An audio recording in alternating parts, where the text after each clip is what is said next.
شیخ الاقطاب، شیخ الکونین، شیخ المقربین، امام الزاہدین، محبوب سبحانی، قندیل نورانی، نور عرفانی، الحسن والحسینی، شیخ عبدالقادر جیلانی رضی اللہ تعالی عنہ۔ آپ کی بے شمار کرامات ہیں جن کا ذکر امام تیمیہ نے بھی اپنی کتابوں میں کیا ہے، اور تواتر کے ساتھ یہ عمل موجود رہا ہے۔ ان میں سے چند ایک کا تذکرہ کرنا چاہتا ہوں۔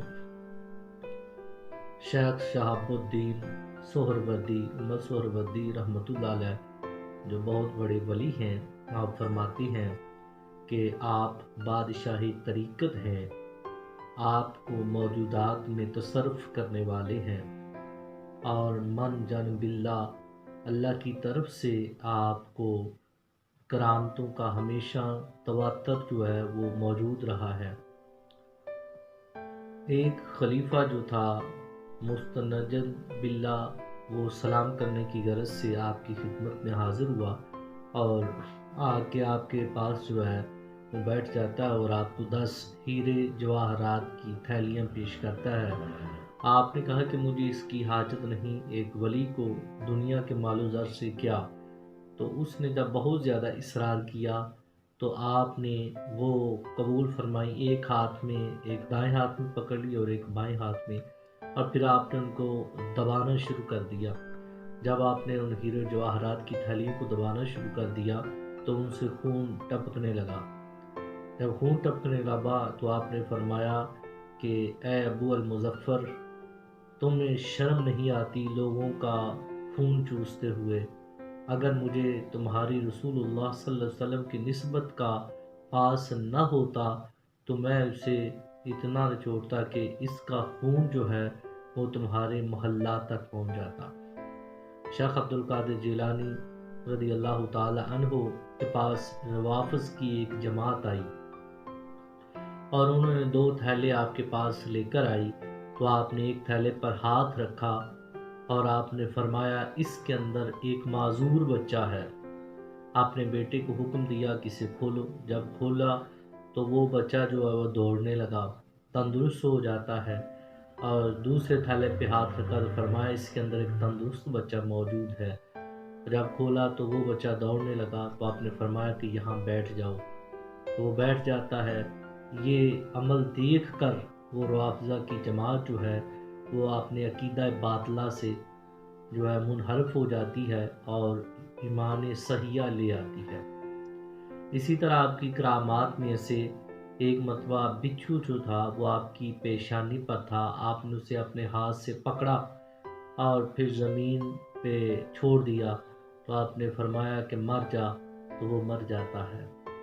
اسی طرح آپ کے پاس ایک شخص جو تھا وہ بغداد شریف کے اندر پرواز کر رہا تھا اور اس اپنے دل میں خیال کیا کہ اس وقت بغداد شریف کے اندر میرے پائے کا کوئی موجود نہیں ہے۔ اتنی بات ہی کہ آپ نے اس کی قوت کو سلب کر لیا۔ پھر ابو الحسن کی فرمائش پر آپ نے اسے معاف فرما دیا۔ اسی طرح ایک عورت جو تھی وہ آپ کے پاس اپنے ایک بچے کو چھوڑ آئی، کہنے لگی کہ اسے ولی بنا دیں، یہ آپ سے بڑی عقیدت اور ارادت رکھتا ہے، تو آپ نے قبول فرما لیا۔ کچھ عرصے کے بعد جب وہ عورت دوبارہ آئی، اس نے دیکھا کہ آپ جو تھے وہ مرغی کھا رہے تھے اور اس کا بچہ مجاہدات کی وجہ سے، ریاضت کی وجہ سے کمزور اور لاغر ہو گیا اور اس کا رنگ زرد پڑ گیا۔ وہ عورت دیکھ کے بڑی پریشان ہوئی، کہتی ہے کہ آپ خود مرغی کھا رہے ہیں اور میرا بیٹا جو ہے وہ اتنا کمزور ہو گیا ہے۔ تو آپ نے جب وہ ہڈیاں علیحدہ رکھ رہے تھے کھانا کھانے کے بعد، تو آپ نے ان ہڈیوں کے اوپر اپنا دست مبارک رکھا اور فرمایا قم بإذن اللہ، اللہ کے حکم سے زندہ ہو جا، تو مرغی جو ہے وہ اللہ کے حکم سے زندہ ہو جاتی ہے۔ تو یہ عمل دیکھ کر وہ عورت حیران رہ گئی، فرمایا کہ جب تمہارا بیٹا بھی اس قابل ہو جائے گا تو پھر وہ مرغی کھائے۔ اسی طرح آپ کی ریاضت اور عبادات اور کرامات بے شمار ہیں۔ نیک یہ کہ خضر الحسینی بیان کرتے ہیں کہ آپ نے مجھ سے فرمایا کہ تم موصل کی طرف چلے جاؤ، اور اللہ تعالیٰ تمہیں اپنی قدرت سے ایک اولاد دے گا، اور اسے ایک اجمی نبینہ جو ہے وہ قرآن کی تعلیم دے گا، اور اس وقت تمہارے بیٹے کی عمر جو ہے وہ 7 سال ہوگی، اور 7 ماہ میں وہ قرآن حفظ کر لے گا، اور تمہاری عمر جو ہے وہ 94 برس 6 ماہ اور 7 دن ہوگی، اور تم بالکل صحت و توانا ہوگے، اور آخر یہی ایسا ہی جو ہے آپ کی نکلے ہوئے زبان سے الفاظ جو ہے پورے ہوئے۔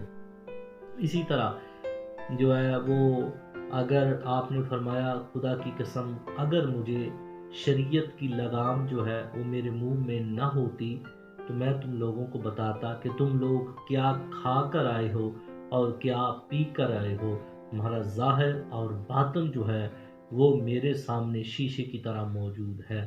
تو شیخ عبد القادر جیلانی رحمۃ اللہ علیہ آپ کی مسلسل جد و جہد، اور آپ نے علوم جو ہے وہ 60 علوم پڑھاتے رہے ہیں، 30 سال آپ پڑھتے رہے اور 30 سال آپ پڑھاتے رہے ہیں، اور پھر آپ نے مجاہدہ، ریاضت اور تمام تر جو کوششیں تھیں اللہ کی بارگاہ میں وہ آپ نے اپنے مجاہدات پیش کیے، اللہ نے آپ کو مقام عطا فرمایا، اور اس لیے فرمایا کہ میرا قدم ہر ولی کی گردن پر موجود ہے۔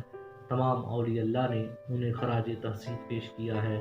یہ مختصراً سا ایک بیان تھا۔ اللہ سے دعا ہے کہ خالق کائنات ہمیشہ شیخ عبد القادر جیلانی رحمۃ اللہ علیہ کی مبارک زندگی پر چلنے کی توفیق عطا فرمائے۔ وما علینا الا البلاغ المبین۔